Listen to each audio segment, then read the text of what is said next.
SS증권방송 시청자 여러분 안녕하세요. 여러분들의 생활에 활력을 불어넣는 비타민 같은 시간, 이윤희의 스마트 생활 정보입니다. 네, 오늘은 절기상으로 2월 4일이고 또 절기상으로는 입춘입니다. 이제 곧 봄이 오는 소리가 또 들리기 시작할 텐데요.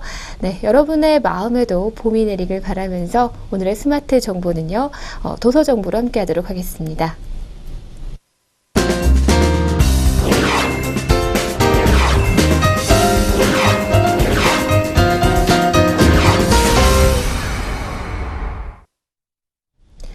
네, 첫 번째 알려드릴 정보는요, 지식인의 서재 엿보기 그 두 번째 시간입니다. 오늘은 광고인 박웅현의 서재를 들여다보도록 할 텐데요. 박웅현은 서재를 생각의 창고라고 말합니다. 네, 머릿속에 무슨 정보들, 그리고 생각들, 삶의 지혜들, 그리고 살아가는 어떤 지표, 바로 이러한 것들이 모여있는 공간이 책이라고 그는 말하는데요. 잡송사니들이 모여있고 하나씩 꺼내오는 공간이 바로 서재라고 합니다.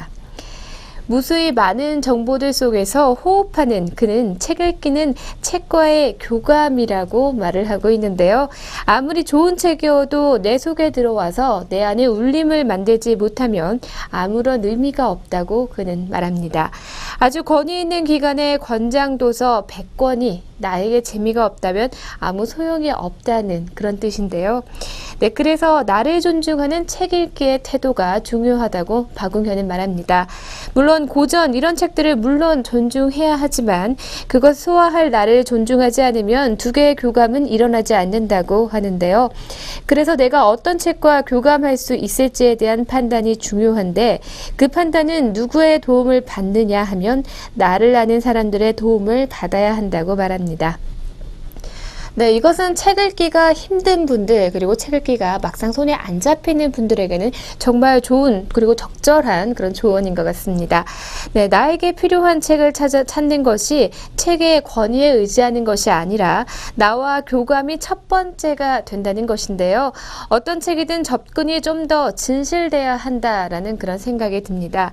박웅현은 그는 글을 읽기도 하지만 또 글을 쓰기도 하는 그런 사람이죠. 네, 그런 그는 글쓰기 행위를 통해서 생각의 공유와 그리고 공감을 한다고 말합니다. 젊은이들에게 그는 자신의 젊은 시절을 빗대어 말합니다. 세상은 왜 이렇게 돌아가? 이렇게 가면 안 되는 거야. 나 답답해. 이렇게 울분에 차 있는 젊은 시절을 보냈고 그런 생각들을 글을 통해서 공유하고 사람들의 반응을 보면서 생각의 공감을 형성해 나가는 것입니다. 네, 그리고 책을 쓰는 작업은요, 그의 생각을 가장 명료하게 또 정리하는 기회라고 그는 말하고 있습니다. 공중에 흩어져서 아무것도 아니게 될, 또 날아갈 만한 것들을, 그러한 것들을 일목요연하게 정리되는 힘이 바로 글쓰기라고 광고인 박웅현은 말하고 있습니다. 네, 박웅현은 인문이란 삶에 대한 촉수라고 말을 하는데요. 이 촉수, 과연 어떠한 것을 말하는 것일까요? 네, 인문에서 뛰어난 사람들은 그는 평범하기 짝이 없는 아무것도 아닌 것 같은 것들을 가슴에 울림판을 만들어서 울림을 가져올 수 있는 사람이라고 말합니다. 이런 사람들이 인문적인 훈련이 되어 있는 사람들이다라고 말을 하는 것인데요. 네, 그렇다면 과연 그 촉수는 어떤 것을 뜻하는 걸까요? 네, 어떤 일을 하건 우리가 살아가는데 인문적인 훈련은 매우 중요하다고 말하는 니코스 카잔차키스의 말을 인용하고 있습니다.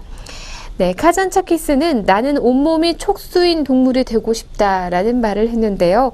단순히 그는 시각만이 아니라 시각과 청각, 후각을 다 포함해서 똑같은 멜론을 만져도 이 멜론을 만지는 이 손이 더 민감하고 더 똑같은 와인을 마셔도 그 와인의 소믈리에처럼 더 예민하게 볼 수 있고 네, 그리고 똑같은 바람을 맞아도 이 바람이 축복인지 알 수 있는 또 똑같은 이렇게 계절의 변화를 겪더라도 또 경이로움을 느낄 수 있는 그런 사람이라고 합니다.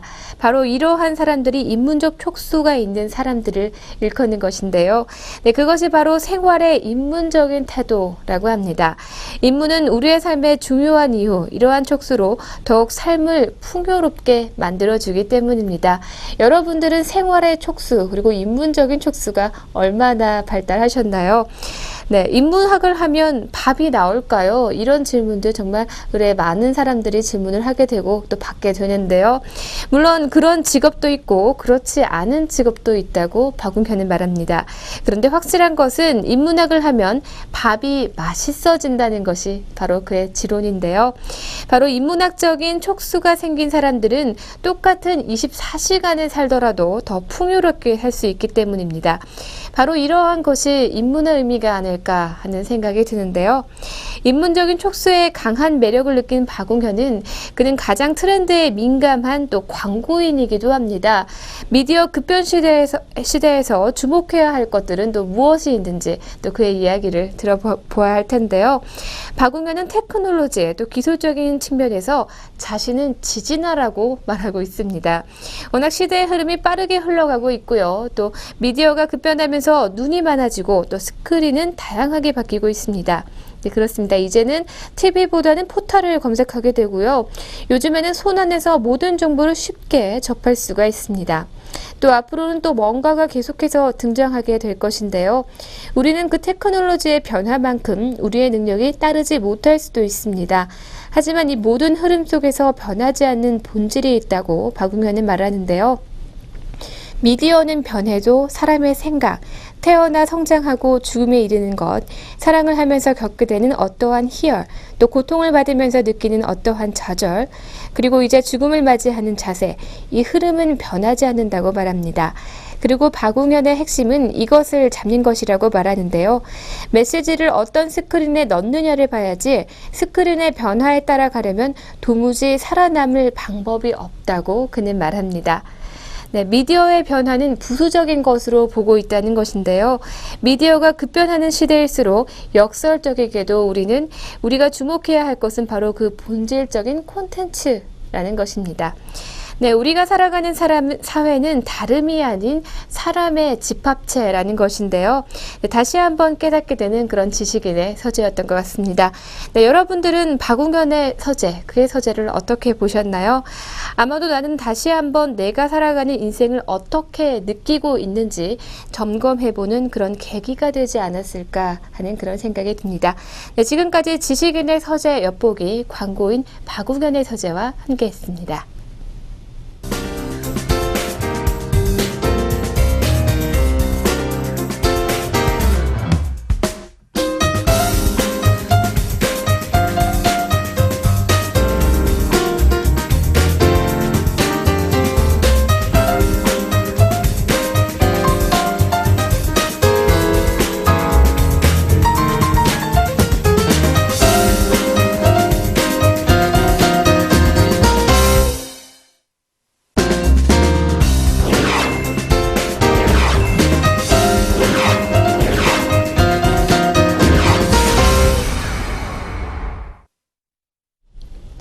네, 오늘 함께할 도서 리뷰는요. 알랭드 보통의 뉴스의 시대입니다.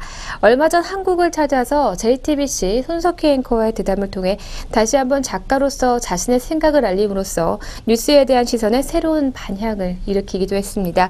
네, 그래서 더욱이 관심을 갖게 된 그런 책이기도 한데요. 아침에 눈을 뜨자마자 머리맡에 스마트폰을 켜고 인터넷과 포털과 또 SNS에 올라오는 새로운 소식을 우리는 검색합니다. 친구와 진지한 대화를 할 때도 중요한 업무 회의 시간대도 틈만 나면 뉴스를 검색하는 것이 우리 시대의 새로운 습관이기도 합니다.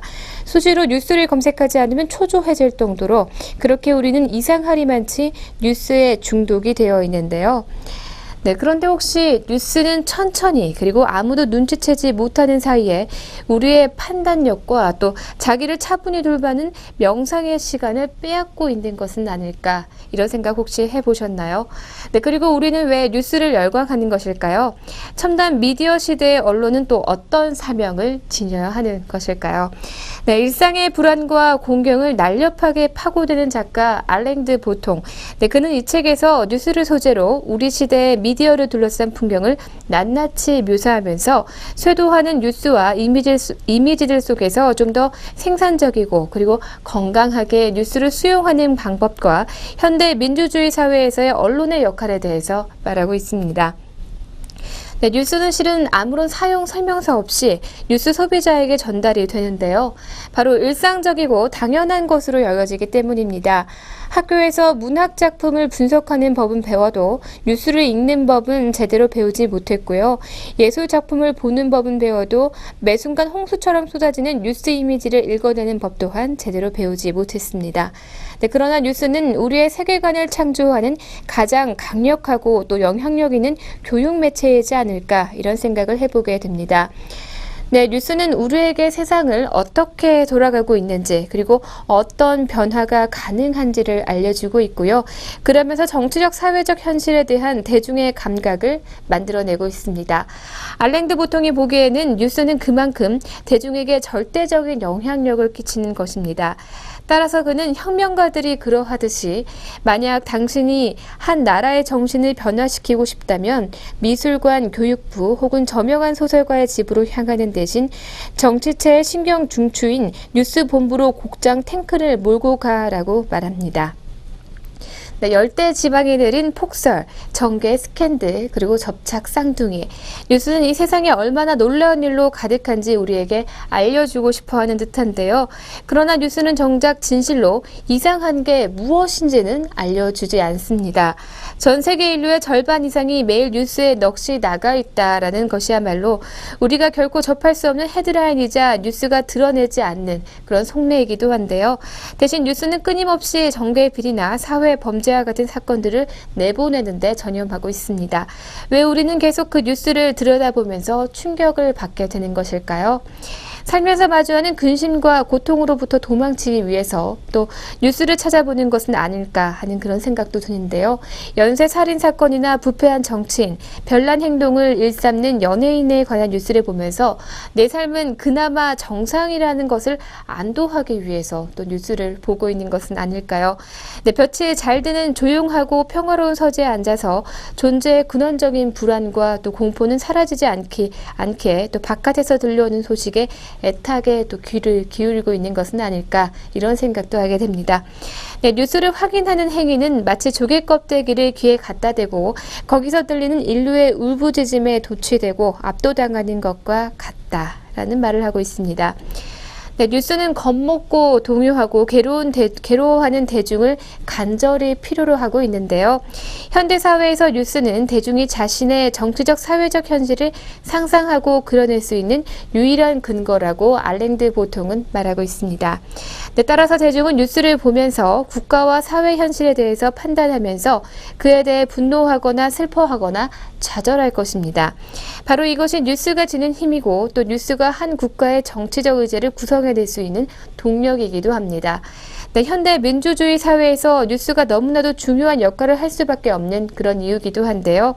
분노하는 대중에게 뉴스는 무엇을 전달할 것인지 또 대중은 자신이 속한 사회를 좀 더 나은 곳으로 만들어 가는데 뉴스는 어떤 역할을 해야 할 것인지 우리는 지금 한국 사회만 보더라도 쉽게 지나칠 수 없는 그런 문제이기도 할 것입니다.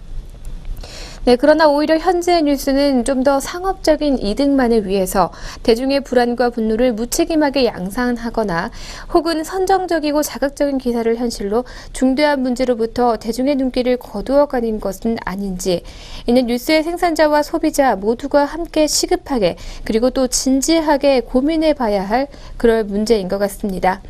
네, 그 많은 뉴스들은 우리들에게 어떠한 영향을 주고 있는 걸까요?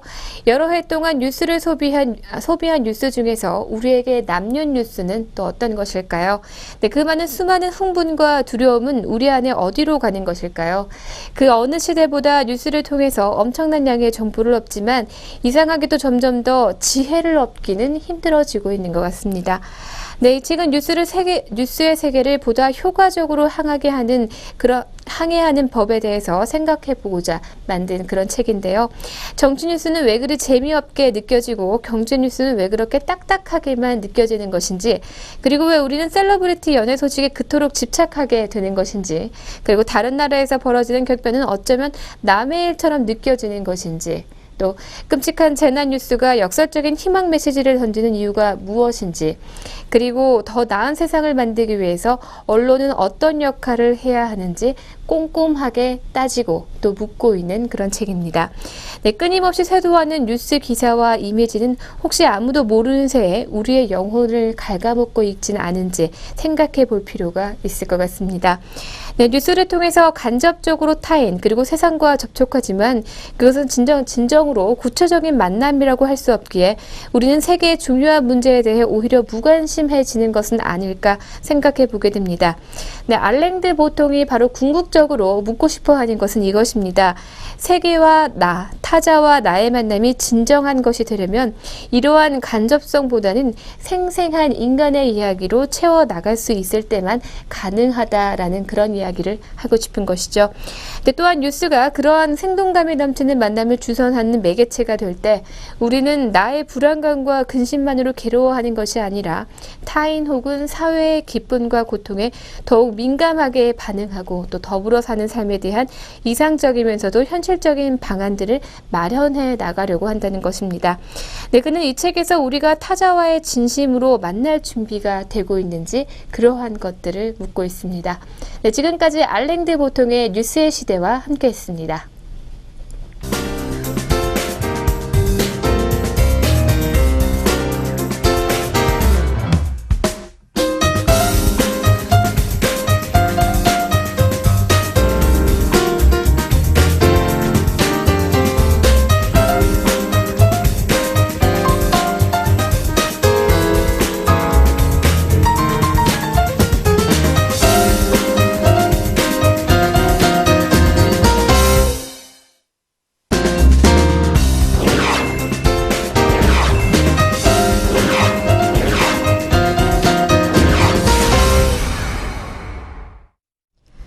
네, 오늘은 국립중앙도서관 사서가 추천하는 사회과학도서를 알려드리도록 하겠습니다.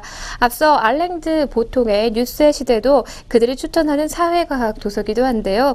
인문학 서적에 비해서 사회 현상을 분석적으로 보는 도서이다 보니까 비교적으로 관심사도 넓은 그리고 그런 도서라고 할 수가 있겠습니다. 그리고 대중적으로 인기를 끄는 그런 도서들도 많습니다.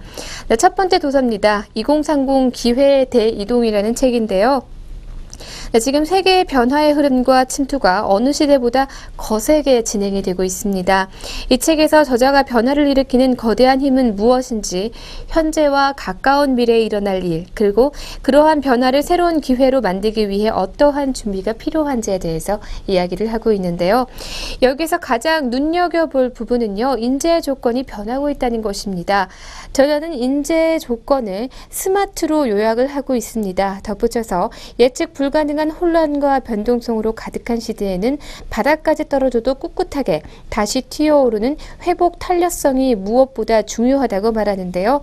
급변하는 시대의 미래를 이어갈 사람은 계속 배우는 학습자다라는 미국 사회학자 에릭 호퍼의 말처럼 미래를 위해 무엇을 준비해야 할지 생각해 보는 시간, 이 도서를 통해서 마련해 보실 수가 있습니다. 다음 두 번째 책입니다. 슬로우 싱킹이라는 책인데요. 오늘을 사는 현대인들에게 모 광고에는 빠름이라는 말이 귀에 익은 지 오래고요. 하루하루가 속도전의 연속이기도 합니다. 정작 느린 것이 아름답다를 통해서 속도의 숭배를 꼬집었던 작가 칼 오너리는 이 책에서 느리게 생각하는 것이 제대로 일하고 있는 것임을 강조하고 있는데요. 속도전에서 벗어나 잠시 멈추고 제대로 생각하자고 그는 제안합니다. 그 해법이 바로 슬로우 싱킹인데요. 문제의 규정은 55분, 해결책은 5분으로 끝내자고 하는데 이는 문제를 잘 파악하면 해답은 의외로 간단하다는 것입니다. 따라서 우리는 천천히 깊게 생각을 하면서 문제의 본질을 찾아야 한다는 것인데요. 개인이나 회사나 효율적인 문제 해결 방법을 안다면 생산성의 향상에 이르게 될 것입니다. 바로 그 해결책을 배우고 싶다면 슬로우 싱킹을 펼쳐보시길 바랍니다. 네, 다음은 세 번째 도서입니다. 디지털 세상에 집중하는 법이라는 그런 책인데요. 지하철이든 사무실이든 사람들은 스마트폰을 보고 있는 그런 광경, 이제는 흔한 일상이 되어가고 있습니다. 이 책은 디지털 세상에서 스마트하게 디지털 기기를 사용할 수 있는 방법들 9단계별로 소개를 하고 있는데 그 핵심 키워드는 바로 집중입니다. 디지털 세상이 되면서 우리는 여러 기기들에 의해서 집중을 방해받는 현상이 일어나고 있는데요. 굳이 굳이 말하자면 디지털 산만이라는 것입니다. 이른바 멀티태스킹이라고 부르는 일 바꾸기 작업이 오히려 생산성을 40%나 떨어지게 한다고 하는데요. 이 때문에 집중력은 매우 중요한 덕목이 되었다는 게 저자의 진단입니다. 책은 이를 극복하는 방법을 제시하고 있는데요. 예컨대 매일 중요한 일 3가지 계획을 세우고 하루 동안 지켜나가는 것입니다. 깊게 생각하고 시간을 가져라, 경주하듯 달려가지 말라는 저자의 말을 되새기며 각 단계마다 실행할 수 있는 방법들을 현실에 적용해보는 것도 좋을 것 같습니다. 네, 다음은 4번째 도서입니다. 바로 경제학자의 문학살롱이라는 책인데요. 이 책은 정말 많이 유명한 그런 책이기도 합니다. 일반인에게 경제학은 생소하고 또 낯설어서 다가가기가 쉽지가 않습니다. 정말 딱딱하기 그지없는 그런 학문인데요. 이에 저자는 다소 딱딱해 보이는 경제 분야를 문학작품과 연결해서 풀어내고 있습니다. 경제학자의 인문학 서재, 경제학자의 영화관에 이어서 저자의 3번째 연작인데요. 책은 고전 한국 문학, 동화 등 36개의 문학작품을 다양한 경제 상식과 버무렸습니다. 누구나 읽어봤을 법한 이야기 속에 뜻밖의 경제 관련 정보가 숨어 있다는 사실을 즐거움으로 알려주고 있는데요. 일례로 젊은 베르테르의 슬픔에서 보완제와 대체제를 설명하고 데미안에서 밴드웨건 효과를 연결시킵니다. 그리고 김유정의 소설 봄봄에서는 불공정 거래를, 갈매기의 꿈에서는 기업가의 정신을 끄집어내고 있습니다. 특히 걸리버 여행기의 주인공 걸리버를 세금 유발자로 포착하는 장면은 흥미로운데요. 우리가 잘 몰랐던 경제 용어뿐만이 아니라 이야기 속에 하는 시대 상황까지도 읽을 수 있다는 점이 이 책의 미덕입니다. 다음 5번째 도서입니다. 공감하는 능력이라는 책인데요. 저자 로먼 크르즈나릭은 철학자이자 공감 전문가라는 이색 타이틀을 달고 있는 그런 사람입니다. 그 정체는 상상력을 발휘해서 타인의 처지에 서보고 다른 사람의 느낌과 시각을 이해하면서 그렇게 이해한 내용을 활용해 생용지침으로 밟는 기술자인데요. 저자는 이 책에서 공감 능력이 뛰어난 사람들 6가지 습관을 소개하고 있습니다. 그중 하나가 안락자의 여행자가 되어보는 것인데요. 영화, 사진, 소설 등을 통해서 공감을 경험해보는 그런 방식입니다. 네, 지금까지 국립중앙도서관 사서가 추천한 사회과학 서적 5권을 소개해드렸는데요. 물론 권위적인 기관을 추천하긴 했지만 여러분의 흥미에 100% 맞춘 그런 도서는 아닐 겁니다. 하지만 또 새롭게 관심을 가져볼 수 있는 기회가 되길 바랍니다. 저는 이어서 오늘의 스톡으로 계속 이어가도록 하겠습니다.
오늘의 스톡 시간입니다. 오늘도 2가지 종목으로 준비를 했는데요.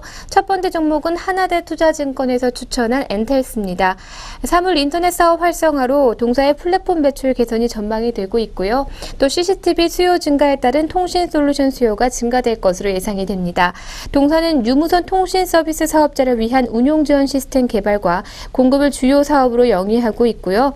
통합 운영 지원 솔루션 영역은 관련 분야에서 70% 이상의 점유율로 시장 점유율 1위를 유지하고 있습니다. 다음은 계속해서 LG 하우시스입니다. 국내 신규 주택과 또 재건축 증가로 창호 및 또 바닥재 매출 증가가 예상이 되고 있습니다. 미국과 중국 그리고 신흥국 수출 확대로 매출 다변화로 인한 수요 증가가 전망이 되고 있는데요.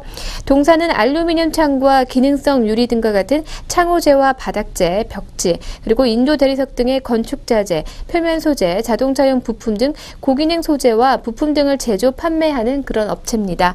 천연 원료를 사용해 환경질환 유발하는 독소 물질을 최소화한 제품을 출시하는 등 친환경 제품 개발에 힘을 쓰고 있습니다. 네, 지금까지 하나대 투자증권에서 추천한 엔텔스와 또 LG 하우시스에 대해서 알려드렸습니다.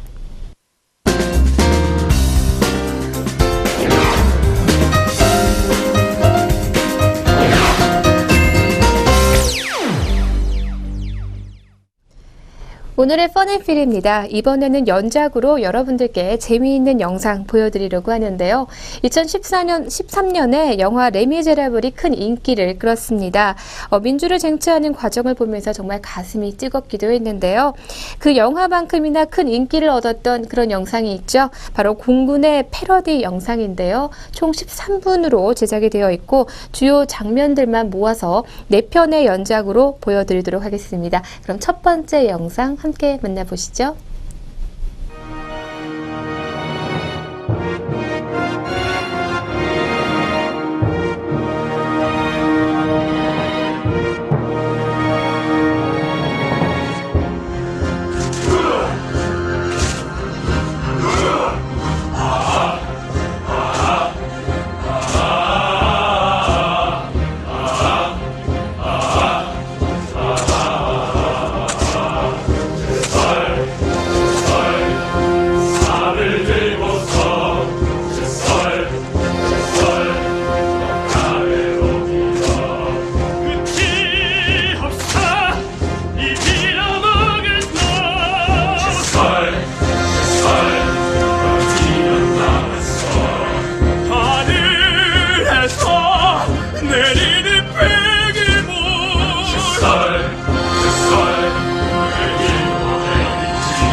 연애왔다 바로 여자친구 보고하도록 이병장 발장 I am free. 또 복귀 시간 17시까지 시각 금지 현재는 16시 동작 신소 왕복이 50분. 그녀는 정문 난 후문 얼굴 보면 끝. 하늘의 문이 닫힐 때까지 눈 쓸어야지. 새벽부터 쓸었습니다. 끝이 안 보여. 왠지 걸었잖아. 난 원래 묻어갔잖아. 워터포식 소원 전이병장 발장. 나는 샤벨 오늘 당직 사관. 나를 잊지마 워터포식 소원. 제설 삽을 들고서 제설 너가래로 밀어. 네, 재밌으셨죠? 올해는 예년에 비해서 눈 소식이 없긴 했지만 그래도 여전히 제설 작업으로 고생하는 우리 국군들이 있었다는 거 생각하면서 늘 감사한 마음 가져보시길 바랍니다. 네, 오늘 제가 준비한 오늘의 펀앤필은 여기까지입니다.